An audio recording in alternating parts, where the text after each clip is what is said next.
আদেল। আল্লাহ বলেন 7 শ্রেণীর লোককে যেদিন আল্লাহর ছায়া ছাড়া কোনো ছায়া থাকবে না, মানুষের সেই মগজগুলি গলে গলে পড়বে। আমি আল্লাহ সেই দিন 7 শ্রেণীর লোককে আমি আরশের ছায়ার নিচে বসার তৌফিক দিব। 1 নম্বর আল ইমামুল আদেল, ন্যায়পরায়ণ শাসক, ন্যায়পরায়ণ শাসক। আমার ভাইরা, বাদশাহ হারুনুর রশিদের একটা ঘটনা আমি নিয়ে এসেছি। এক বৃদ্ধ মহিলা, এই পানের একটা কেমন শাসক হতে হবে, যদি দেশ পরিচালনা করতে চান কেমন শাসক হতে হবে দেখুন, কোরআন তার সাক্ষী। বাদশাহ হারুনুর রশিদ স্যার আমলে এক বিধি কি করেছেন, রুটি চুরি করেছেন।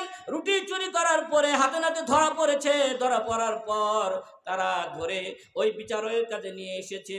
বিচারক বলতেছে, বুড়িমা তুমি কি চুরি করেছ? হ্যাঁ আমি চুরি করেছি, আমি চোর, আমাকে বিচার করেন। বিচারক বললেন, আজকে বিচার হবে না, আগামী দিন সকালে বিচার হবে। আর এই দেশের আলেপ্পো শহরের যিনি প্রধান ডিসি, সেই বিচারকে থাকবে। পুলিশ প্রধান এই বিচার কার্যে থাকবে। খাদ্য মন্ত্রণালয়ের যিনি দায়িত্ব আছেন উনি থাকবেন। এবং এই সমাজের ধনট্ট ব্যক্তিবর্গ থাকবে। সেই দিন সকালে বিচার হবে। বিচার কার্য পরিচালনা হলো। বিচারক জিজ্ঞাসা করলো, বুড়িমা আপনি কি চুরি করেছেন? হ্যাঁ চুরি করেছি। কি জন্য চুরি করেছেন? হুজুর 7 দিন ধরে আমার বাড়িতে কোনো খানা নাই, পিনা নাই, আমার এতিম বাচ্চা কান্না করে আমি খাওয়াতে পারি না। আমি এই কারণে 7 দিন পরে কান্না সহ্য করতে না পারে আমি চুরির রাস্তাটা আমি বেছে নিয়েছি। বলি আল্লাহু আকবার। বিচারক বলে, আচ্ছা ঠিক আছে বুড়িমা, তোমার 100টা বেত্রাঘাত তোমাকে দেওয়া হবে, কিন্তু বুড়িকে দেওয়া হবে না, বুড়িমাকে দেওয়া হবে না। 20টা বেত্রাঘাত দেওয়া হবে। এই আলেপ্পো সরকারের যিনি দায়িত্ব আছেন খাদ্য মন্ত্রণালয়ে, তাকে 20টা বেত্রাঘাত দেওয়া হবে। 20টা বেত্রাঘাত দেওয়া হবে।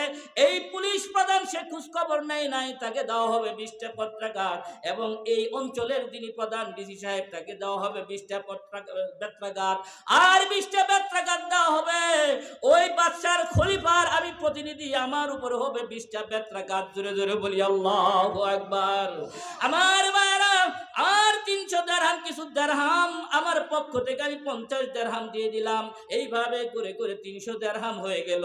এইবার বিচারক বলল, ওই রুটিওয়ালাকে 20টা দিরহাম দিয়ে দিলেন। 180টা দিরহাম, 100 দিরহাম রাষ্ট্রীয় কোষাগারে রাখলেন। 100 দিরহাম, 180 দিরহাম ওই বুড়িমাকে দিয়ে দিলেন। আর বললেন, বুড়িমা আগামী সকালে যাবা খলিফার দরবারে। এই খলিফা কেমন শাসক ছিলেন, খলিফার দরবারে খলিফা তোমার কাছে মাপ চাইবে। পরের দিন সকালে বুড়িমা বৃদ্ধ মহিলা চলে গেল ওই খলিফার দরবারে। খলিফার দরবারে গিয়ে দেখে যে খলিফা বসে আছে। তিনি তো চিনে ফেলেছেন ইনি তো সেই বিচারক না, উনি দেশের শাসক বাদশাহ হারুনুর রশিদ। আল্লাহু আকবার বলি। আমার হাত ধরে বলতেছে, বুড়িমা কাল কিয়ামতের দিন ইলাহির দরবারে আমাকে কাঠগড়ায় দাঁড় করাইও না। আমি শাসক, তুমি 7 দিন ধরে খাও নাই। আল্লাহ যদি আমাকে মামলা দায়ের করে, আমার কোনো কথা নাই, তুমি আল্লাহর হস্তে মাফ করে দাও। বলি আল্লাহু আকবার। এই ছিল বিচারক, এই ছিল তাদের বিচার।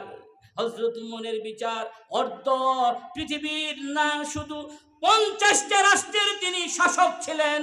একটা এক্সাম্পল, যুবক সন্ধ্যা হয়ে গেছে, রূপবতী যুবতী মেয়ে তিনি আসছেন। আসার পরে তিনি চিন্তা করতেছেন, আজান তো হয়ে গেছে, অন্ধকার হয়ে গেছে, আমি এখন কি করব তিনি চিন্তা করতেছেন। এমত অবস্থায় হঠাৎ করে এক যুবক এসে তার সামনে এসে বলল, আসসালামু আলাইকুম। ও বোন, তোমার চিন্তার কোনো কারণ নাই, আমি মুসলমান। বলি আল্লাহু আকবার। এই ছিল বিচার, এই ছিল শাসক, এই ছিল ইমামুল আদেল। সমাজপতি যারা আছেন